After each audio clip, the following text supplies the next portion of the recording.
Hi guys, welcome back to our channel. If you are new here, my name is Sarah and we are a minimalist family who is living big with less.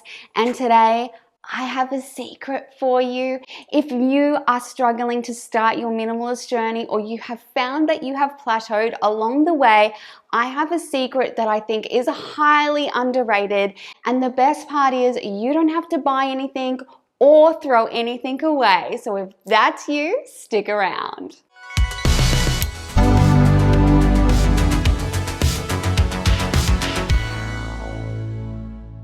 So guys, on both my minimalist journey and when I'm working with clients, there is one simple secret that I think gets greatly overlooked, and it's this: use what you have. Enjoy what you have. So if you are struggling with decluttering or how to get your head around minimalism and simple living, this is a great place to start because it doesn't require you to throw anything out and it doesn't require you to get anything new. It's all about using what you have. So here are my 5 really simple tips to using and enjoying those things that you have already paid for.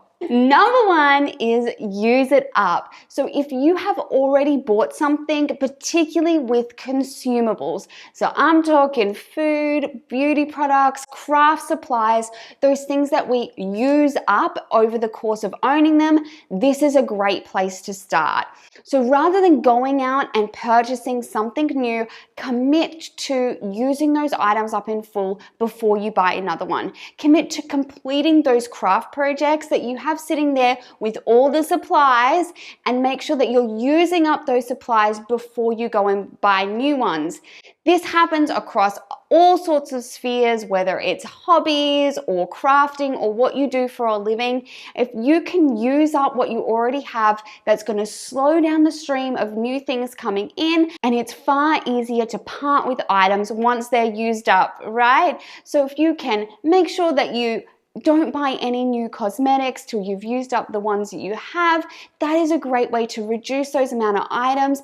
It also helps you to make a good use of what you've already paid for. So you've already gone out, you've purchase these items, they're there ready for you to use. So what better way than to use up those items?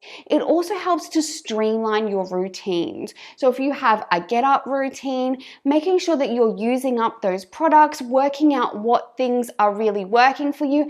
And if you don't want to use something up, that's a good trigger for you to say, hey, maybe this is something I don't want to buy in the future, or maybe this is something I can pass on to somebody else now, because if you don't want to use it now, chances are you won't want to use it up later. Number 2 is to make use of what you're paying for. So I'm talking about memberships, streaming services, or maybe even tech products that you've already bought and you're not using to their full potential. If you have a gym membership, make sure you've got time in your calendar set aside to go and use it.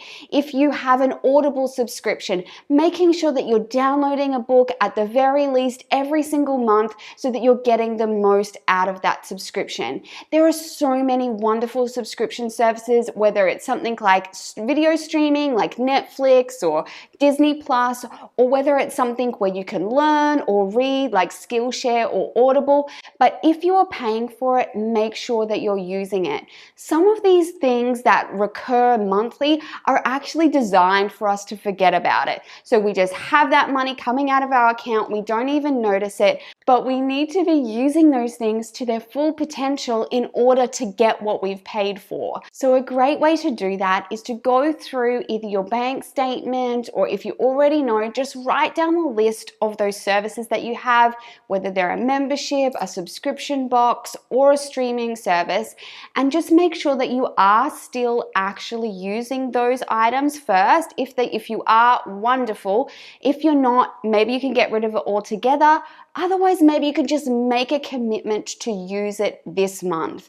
Make sure that you're setting time aside in your schedule to allow for it, and then you're going to be getting what you're already paying for. Another thing you can do is use tech items to their full potential. Do you have an old iPad that's sitting in a drawer? Have you thought that maybe you could place it in your kitchen, that you could use it for recipes or for listening to the news or a podcast while you're cooking? Or perhaps you could give it to a younger member of your family. It doesn't matter if it's not the most up-to-date tech, if they're just going to use it for playing little games or maybe just watching YouTube. Even a lot of old versions of iOS or Android will still support those bigger apps like YouTube, and so they can still be used. So whether it's for you or someone else in your family, think of ways that you can creatively use those tech items that you've already paid for. Hey guys! This is your friendly reminder that if you like videos about minimalism and simple living, to boop that like button. It lets me know that you like it, and it lets YouTube know that this is where to find information about it. If you are not already subscribed, please do so now. We would love to hang out with you again soon. If you would like to see some of the behind the scenes of how I make videos, get some personal help, and join us in our members only live stream, please click that join button down below. Number 3 is try to make use of what you have first. If you are in the habit of going out and buying new things all the time, sometimes a simple switch in our brain can be, I'm just going to look at what I have first before I go out and buy something new. So an example that I use is anytime my kids need a costume for school, I'll encourage them to go to our dress up box first and see if they can come up with ideas from those things that we already own. You can also do this in the kitchen. You can look at the ingredients you've already bought that are in your cupboard ready to go and see if you can make a meal from stuff that you have on hand. There are some really simple swaps with food that you can do. For example, if you need buttermilk for a recipe, that's really just normal milk with a little bit of vinegar. Both of those things you might have on hand, and it stops you going out to the shops and buying something new. So the sooner that you can make this switch in your mind of looking within your home to find things rather than just going out and purchasing every single time, the more items that you're going to be able to use up within your home, as well as the less items that you have to bring in that door. This is also a great way to get creative with the things that you have. So particularly around things that you might not be doing all the time, is there a craft project that you can come up with out of those scraps of paper and art supplies that you have lying around? That way these items are getting used up, you're not buying anything new, and you still have that creative outlet. I can't tell you how many times we have had so much fun coming up with either things to do or things to make in our home just from things we already own. It actually becomes a really fun part of the process. So if you haven't tried it, I highly encourage you to get started. Number 4 is something that I have come across very commonly when I'm working with clients, and that is letting go of the idea of keeping things for good. So this is that fancy dinner set, this is your nice makeup, this is clothes that you only wear on certain occasions, this is perfume, this is all those things that we have in our cupboards that we keep for good. Now, I'm not saying you should wear your wedding dress every day or that it's not okay to keep some things for special occasions, but what I have found is that those occasions sometimes never come up. So those dishes never get used, and I think that's a real shame. When we have an opportunity to love and enjoy those things today, I actually wear makeup and perfume every single day just because it makes me happy. I use up every bottle of perfume before it goes bad, and I think that that's a good thing to remember, that sometimes keeping things for good actually means that they'll go bad before we get to use them. So if you love perfume, if you love makeup, if you love a certain outfit, if you like eating on fancy plates, do it today. Set aside a night of the week where you're gonna have fancy dinner together as a family. Do you know what? Those people who are around your dinner table today are the most important people in your life, and so they deserve the fancy plates just as much as anybody else. It's a great way of just enjoying those things that you already have, making the most of them, and making the people around you feel special. I feel special every time I put perfume on. Why should I not feel special every single day? Number 5 is take care of what you have. So as you start to look within your home and start using those things that you already have, you might come to a point where you realize that you have bought things that you really love and that are really special to you.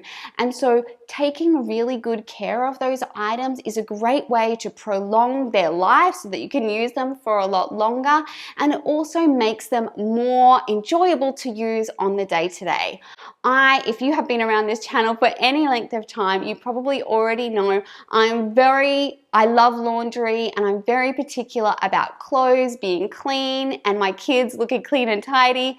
And so for me, making sure that I take care of our clothes, I get rid of any stains, I mend anything that needs mending really quickly so that anything in our wardrobe can be picked out at any time and will still look amazing. This doesn't cost me hardly anything, and I've got really lovely items in my wardrobe that I love to wear, that my kids love to wear, and I take really good care of them so that they last even longer. The same thing can be said for things like our car that we're in all of the time. Taking just half an hour a week to give it a good vacuum, get rid of any trash, that's a great way of making it a really nice place for you to be, especially if you're like me and you're going all the places with the kids. This is a great way to have a really clean, clear space that I enjoy being in, and it costs me next to nothing to vacuum and clean out my car, but I'm making sure that it's an enjoyable space to be, and then I'm not wondering, I don't want to upgrade my car to be the latest and greatest because I'm too busy enjoying what I already have. So guys, I know that you are going to have some amazing tips about using what you already have. I love to hear from you down in those comments. I think that there is such power in enjoying the things that we have. I think it really speaks to an attitude of contentment, and that once you're so busy enjoying what you have, you're way less likely to be worried about purchasing the next greatest thing, the shiny new object, the next iPhone, whatever it is for you. You become way less focused on that and way more focused on enjoying what you already have and being content and focusing on those really important things like the relationships around us. So guys, I hope that you have enjoyed this video and that you'll be encouraged to go and use some things around your own home. I can't wait to chat with you down in those comments.